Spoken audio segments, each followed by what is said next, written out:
Hi, I'm Peter. On today's show, in addition to dealing with a global pandemic, residents of the West are dealing with unsteady ground. Utah and Idaho dealing with earthquakes. We check in with Doug. What's going to the vet like in an era of COVID-19? I take a trip. And a special update on my hat wearing. I finally get the Bruins logo straight on my head. Next on the Rona Report.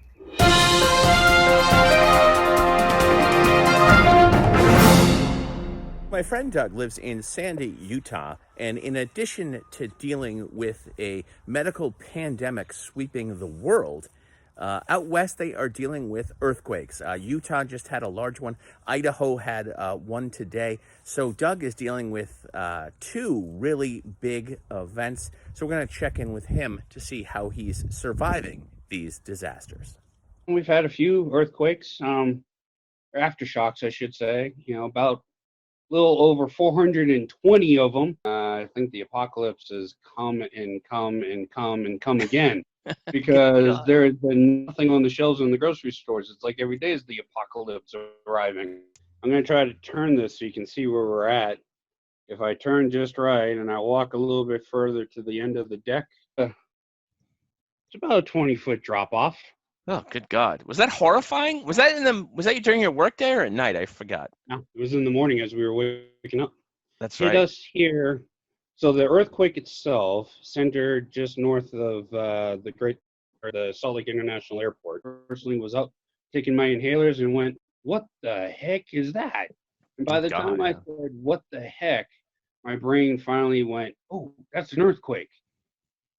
Grabbed Mary, went to the doorway, stood in the doorway, and then it was over probably 3-4 seconds, but it was like it literally felt like a Mack truck hit the building. So best of luck to Doug and Mary as they and the whole world continue to deal with coronavirus, and they also have to deal with earthquakes. Well, as I mentioned, my dog Maggie had her annual exam vet appointment scheduled for today.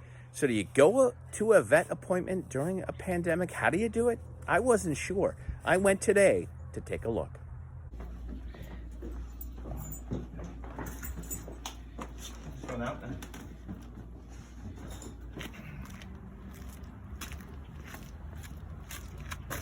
You're lighter than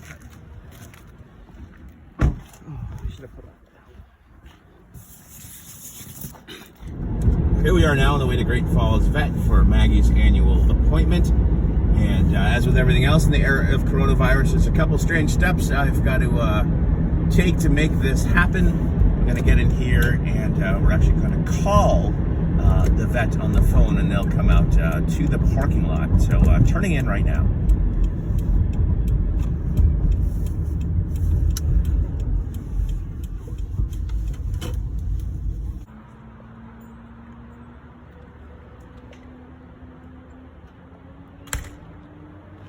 All right, so Maggie has gone inside now, dropped her off. The tech came out with a mask and the whole business, took her inside. I had to stay outside, go for a little bit of a walk, and doctor will call me with the results, and we'll go get Maggie in a few minutes. I went for a quick walk as I was waiting for the dog, and one thing that was a little disconcerting is even though that New Hampshire has a stay-at-home order, a significant number of people were out on the roadways today, as you can see. So remember, stay at home, only go out for essential trips. All right, that visit is over. Maggie jumping around in the back. I don't know what she thought I had in my hand, but anyway, that visit is over. My wallet's a little lighter now, and we have a non-controlled substance to use for pain. She has trouble getting up, but basically, it was quicker, but basically the people came out, took her in, took care of the exam inside. The doctor called me and they brought her on out. So very similar, but you can still go to the vet, obviously. Be careful, bring hand sanitizer and that kind of stuff. So reporting for the Rona Report from the vet, I'm Peter. So as we are all getting used to the social distancing that is a result of COVID-19, there are still, if you can believe it, some nations that have yet to be affected, or at least aren't reporting any cases. The Salmon Islands, Micronesia, Palau are among those who have reported no cases. So there is some good news on the COVID-19 front. Thanks for joining us on this edition of the Rona Report. You've got ideas you want to see for a program, drop me a line at langleyinNewEngland@gmail.com. That's langleyinNewEngland@gmail.com.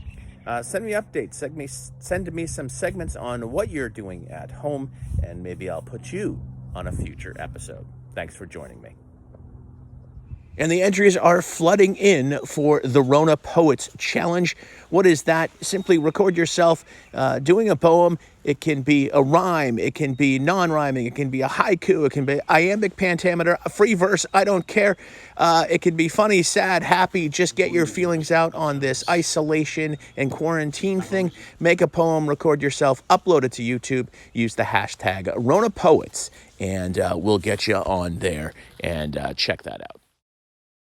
And make sure you check out the Thief's Pantry Challenge. That's on YouTube, and that was started by Doug from Utah, who was hit by an earthquake, who was in earlier on this video. So check that out. That's the Thief's Pantry Challenge.